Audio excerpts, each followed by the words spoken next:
The Tampa Bay Buccaneers are looking to lock up some key players sooner than later, but it's far from a done deal. That and more on today's episode of Locked On Bucs.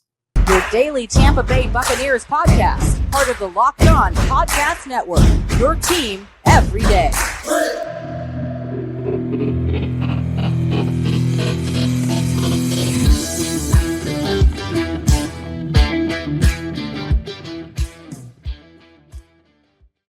What's up, and welcome into this Friday episode of Locked On Bucs, your daily podcast covering the Tampa Bay Buccaneers, part of the Locked On Podcast Network, your team every day. We want to thank you for making Locked On Bucs your first listen or view every single day. Don't forget you can subscribe or follow for free on YouTube or wherever you get your podcasts. And of course, you can follow along on Twitter. I am James Yarcho at JYarcho_Bucs, deputy editor of SB Nation's BucsNation.com, credentialed media member covering your Tampa Bay Buccaneers. We are here with you every Monday through Friday, along with our everydayers, and we want to show our appreciation for your continued support of the show. This episode of Locked On Bucs is brought to you by eBay Motors. A championship team is about each player being a perfect fit. Same with your vehicle. So for parts that fit, head to eBay Motors and look for the green check. Stay in the game with eBay Guaranteed Fit. ebaymotors.com. Let's ride. eBay Guaranteed Fit only available to U.S. customers. Eligible items only. Exclusions apply. Baker Mayfield is getting involved in the community right out of the gate, but more on that in a little bit. First, there are some marquee players on this Bucs roster that need deals, and the Buccaneers know it. It's no secret that the Bucs have some players that they're looking to sign, but the one that everyone has been talking about up to this point is Devin White. We know that Devin White wants to be one of the highest paid players at his position, but he's not the only player on a contract year. We know we've seen a lot of these one-year deals for the Buccaneers as they're trying to get out from under Tom Brady's dead money, all the money that they borrowed from future years to chase that championship and try to chase more than just the one that they had in Super Bowl 55. But Mike Evans is in the final year of his contract, and he said he wants to retire a Buccaneer, but, quote, it's a business. Mike Evans said, quote, "Of course, I'd love to finish my career here. There's really nothing I can do about it. I'm not going to stay home and make a big deal about it. So I'm just out here working as hard as I can." He also went on to say, "I'm here. I've always loved being here. And obviously I want to stay here. And I'm sure they want to keep me." End quote.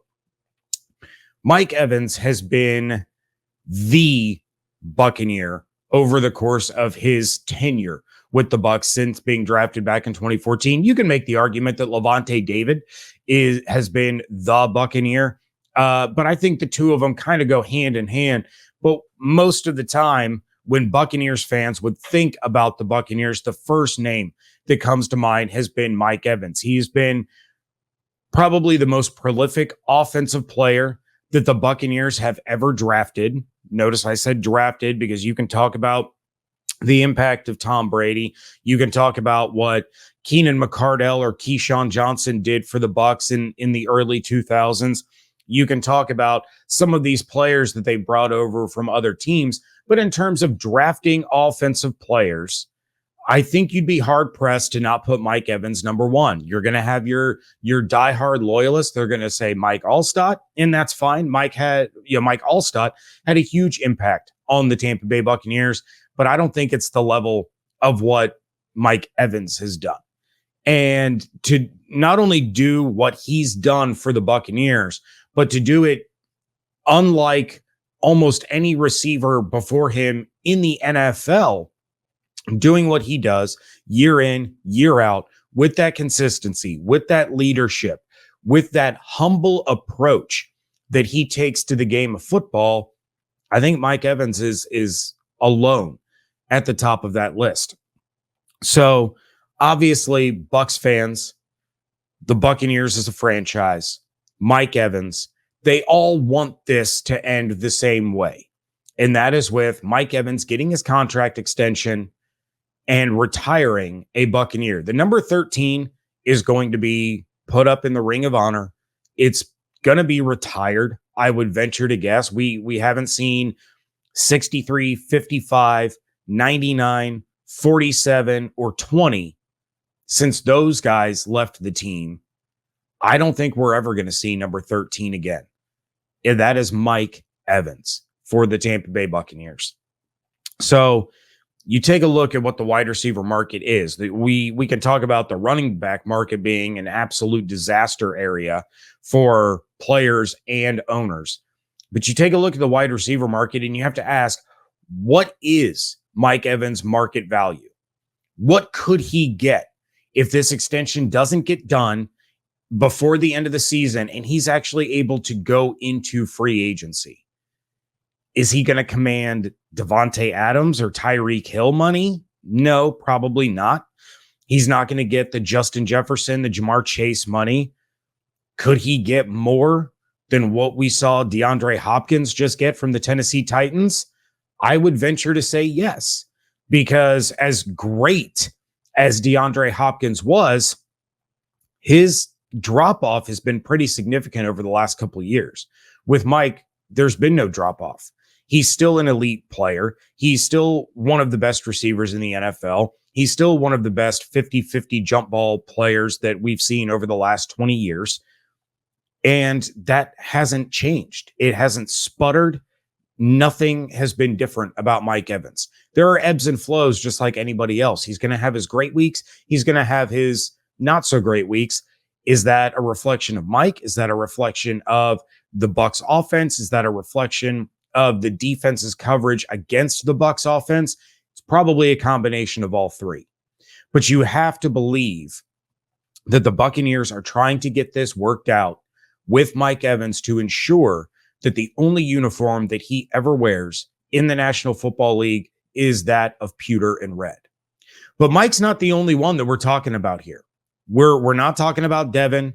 We've talked about Mike, but according to ESPN's Jeremy Fowler, a deal for safety Antoine Winfield Jr. is looming, and it, quote unquote, wouldn't be shocking to see it done before the end of the year. Antoine was one of the best safeties in the NFL last season before the injury bug got to him.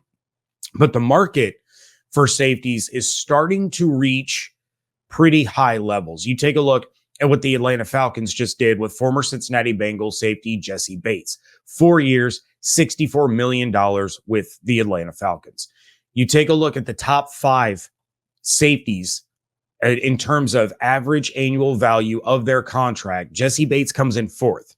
You have Minkah Fitzpatrick, you have Jamal Adams, you have Derwin James, you have Harrison Smith, all of them with an average annual value of $16 million or higher per year. The question you have to ask, the question the Buccaneers are asking, is Antoine Winfield Jr. among those 5 players in terms of his skill, his impact, what he does for the defense that he's in, what he does for the franchise? And I would argue if he's not among those 5, he's knocking on the door. And I think we would, without a doubt, put him in that category with these other 5 safeties had he not been hurt last year. I will die on the hill that Antoine Winfield Jr. was going to be an all-pro last season before he got injured. So what does an extension for Antoine Winfield Jr. look like?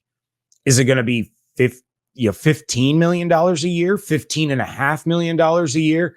Are they going to lowball him and offer him 13.5 or 14? What is the market going to look like for Antoine Winfield Jr.? Because the Buccaneers cannot afford to lose him. David and I talked about this all the way back when free agency began, and we talked about it again when the Devin White trade rumors came out. If the Bucs have to choose between paying Antoine Winfield Jr. his market value contract or paying Devin White his market value contract, which one are you going with? And I think the obvious answer is going to be Antoine Winfield Jr. But the Buccaneers are not going to want to see it get to the point where other teams in that legal negotiating window can start talking to Antoine Winfield Jr., offering him the sun, the moon, and the stars, and seeing him leave Tampa. He's been one of the most impactful players on this team since he was brought in. Yeah, he's one of the best second-round picks in the history of this franchise, and it's only his fourth season. So it's going to be interesting to see how that plays out. It will not surprise me. I'm with Jeremy Fowler. If a deal with Antoine Winfield Jr. gets done before the end of the season, I would rather see it happen before the end of training camp. You know, we saw that go down with Chris Godwin, where all of a sudden he gets a little bit less than market value because he suffers an injury on the franchise tag. And you don't want to see Mike or Antoine get franchised. You want to see them get that long-term deal, keep them in Tampa for an extended period of time. But position competitions are a big part of training camp for the Buccaneers, and it's not just the quarterbacks. That's next on today's episode of Locked On Bucs, part of the Locked On Podcast Network, your team every day. August is here, and you know what that means. The official start of fantasy football drafting month. Get championship ready for your home league by trying out Best Ball on Underdog Fantasy. All you do is one live snake draft, no waivers, no trades. Underdog sets your best lineup every week. Try it out with Underdog's Best Ball Mania Tournament. The largest fantasy football contest of all time is back and even bigger, with $15 million of total prizes up for grabs, including an absurd $3 million to the winner. Last year, the winner drafted their team in July. So don't wait around. Visit UnderdogFantasy.com or find them in the App Store and sign up with promo code Locked On to get your first deposit doubled up to $100. That's Underdog Fantasy, promo code Locked On.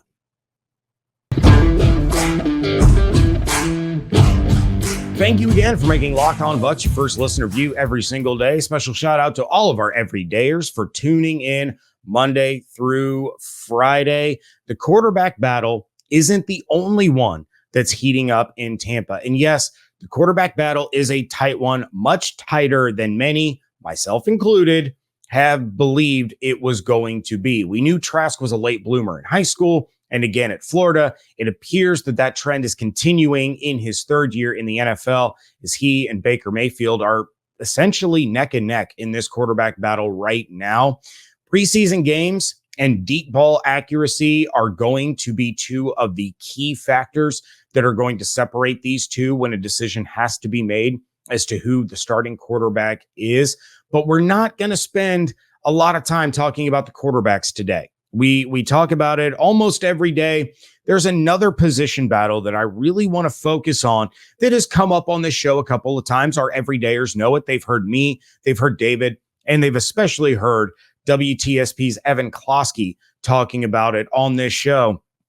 But it's the battle for wide receiver 4. 1 through 3, locked and loaded. Mike Evans, Chris Godwin, Russell Gage. But there was a lot of talk early on during mini camps, during OTAs, about how impressive Trey Palmer and Raheem Jarrett had been and how they could fight their way onto this roster and up the depth chart to that coveted wide receiver 4 spot. But I think it is worth mentioning that Devin Thompkins seems to have taken those conversations personally. And he has been on an absolute tear through training camp. And it seems as though that Thompkins is making highlight reel catches on a regular basis. A lot of you that are on social media, the Buccaneers official account on Facebook, on Twitter, on Instagram, they all posted a video of an incredible catch that Deven Thompkins had at that night practice at the indoor facility.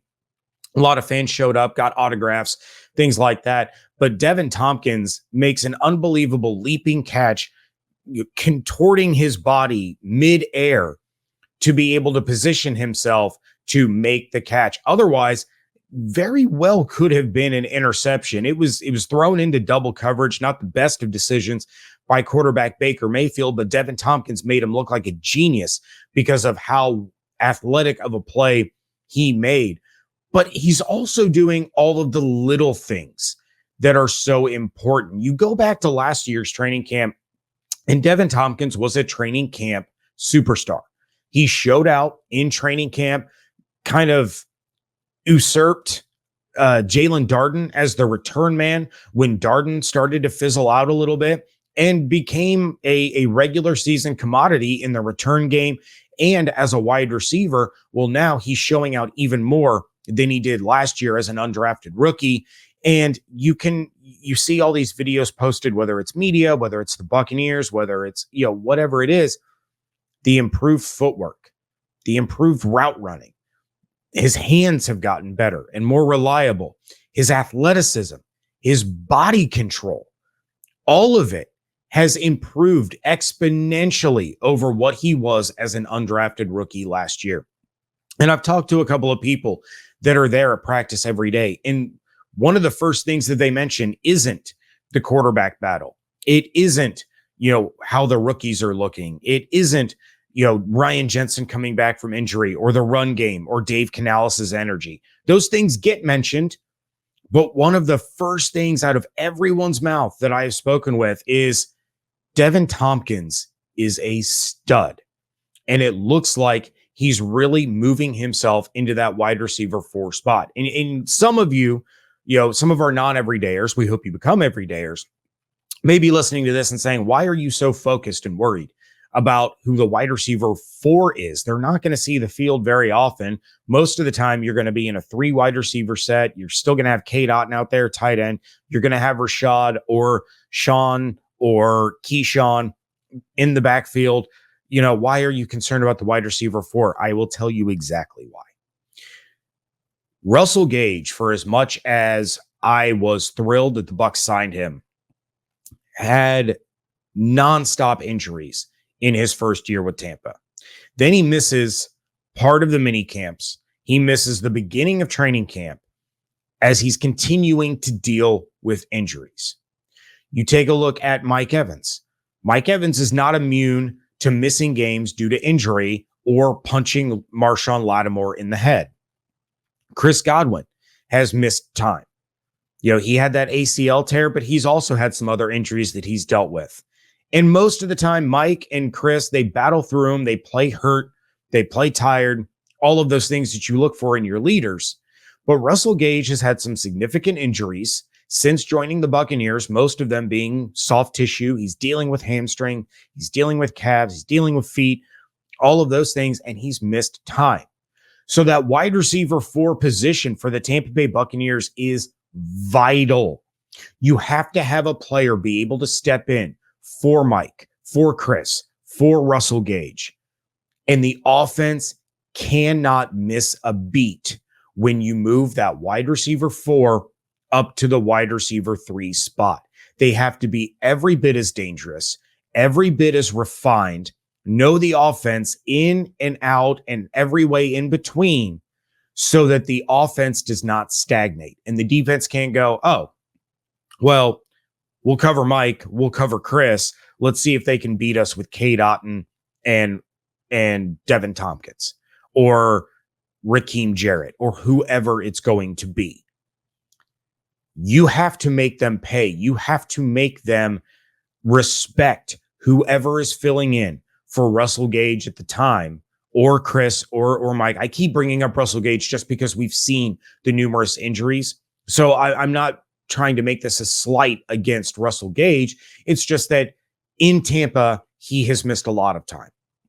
So that's the one that I keep falling back to.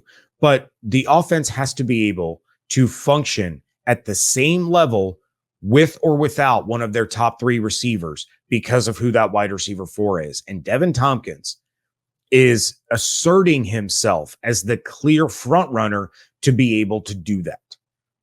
And even throughout games, if Baker or Kyle hit Mike Evans on a huge 40-yard gain, the camera's going to pan over. Mike's going to do this.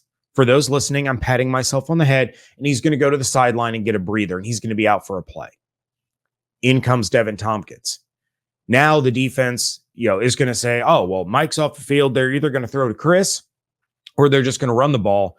And Devin Thompkins' speed and separation can be the difference between running the ball for a 1-yard gain on 1st and 10 after an explosive, or hitting them with another explosive play right after, and Devin Thompkins getting through the secondary for a touchdown.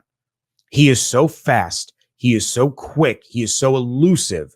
That's why so many were happy to see him take over for Jalen Darden as the return specialist. Now, with the improved hands, route running, footwork, all of it, he's going to become a legitimate threat in the passing game. Think Scotty Miller a la 2020, but even faster. That's what you're getting out of Devin Thompkins, and that's why this battle for wide receiver 4 is so important to the Buccaneers and their offense when it comes time for the regular season. Baker even said when he spoke with the media that Thompkins could, quote unquote, jump out of the gym when referring to his athleticism and his body control. Speaking of Baker, he and his wife are giving back to a community that they are still new members of. That's coming up next here on Locked On Bucs.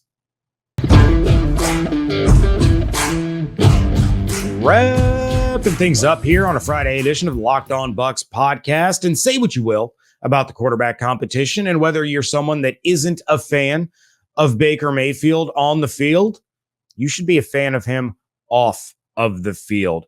Baker and his wife, Emily, officially announced the launch of their foundation on Thursday, where they will have their first event later this month with the goal of raising money to benefit early childhood literacy.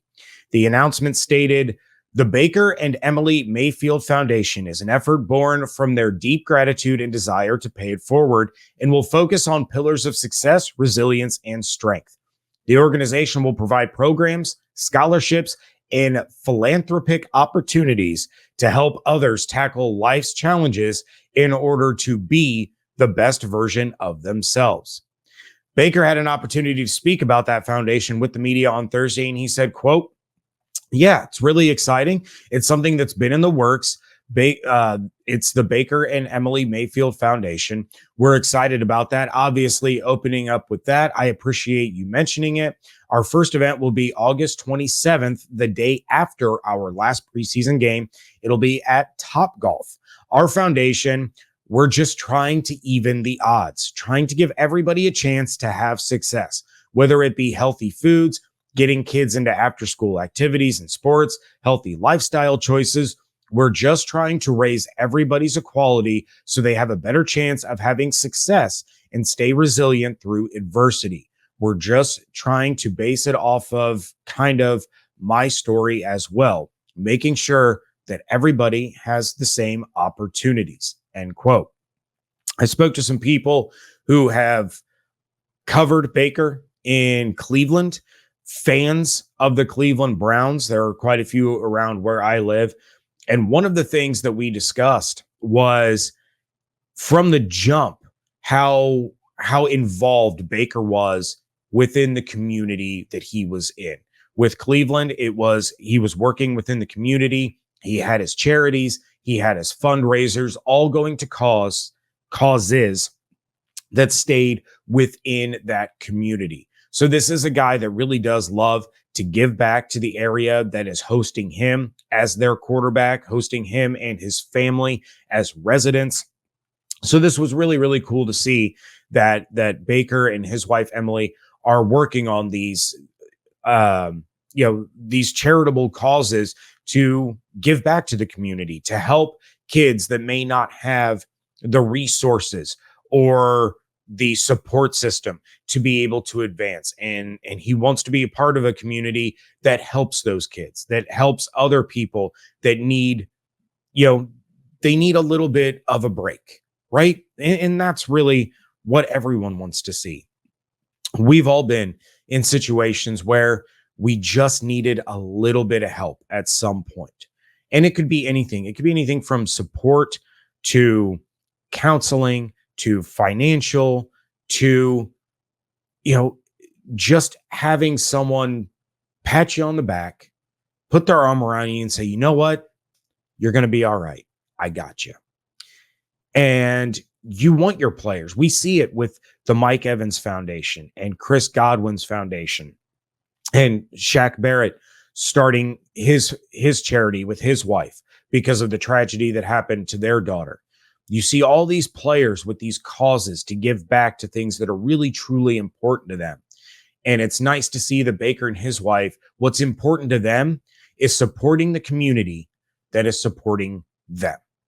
So David and I felt it was worth noting on this episode about that foundation, what they're going to do. Of course, you can find out more information about the fundraiser. Like he said, it's going to be at Topgolf on August 27th, right after the last preseason game. And of course, any cost to you for the ticket or whatever, I don't have all that information. But if that was something you were interested in, going to Topgolf, having a good time, doing it for a great cause. Of course, you can find that information out with the Baker and Emily Mayfield Foundation. With that, I'm going to bid you all a fair adieu. We will be back on Monday, and we're going to be talking Rondé. That's right. Rondé Barber inducted into the Pro Football Hall of Fame this weekend. So we're going to have reaction to that. And of course, more reactions from training camp. But we want to thank you for making Locked On Bucs your first listen review every single day. If you have any thoughts, questions, ideas, reactions, drop them in the YouTube comments. Or of course, you can email us at lockedonbuckspodcast@gmail.com, or you can DM us on Twitter. The show is at Locked On Bucs. I am at Yarcho_Bucs. David is at DHarrison82. Hope you all have an absolutely outstanding day. Stay safe, stay healthy, fire the cannons. We thank you so much for joining us right here on Locked On Bucs, part of the Locked On Podcast Network, your team every day.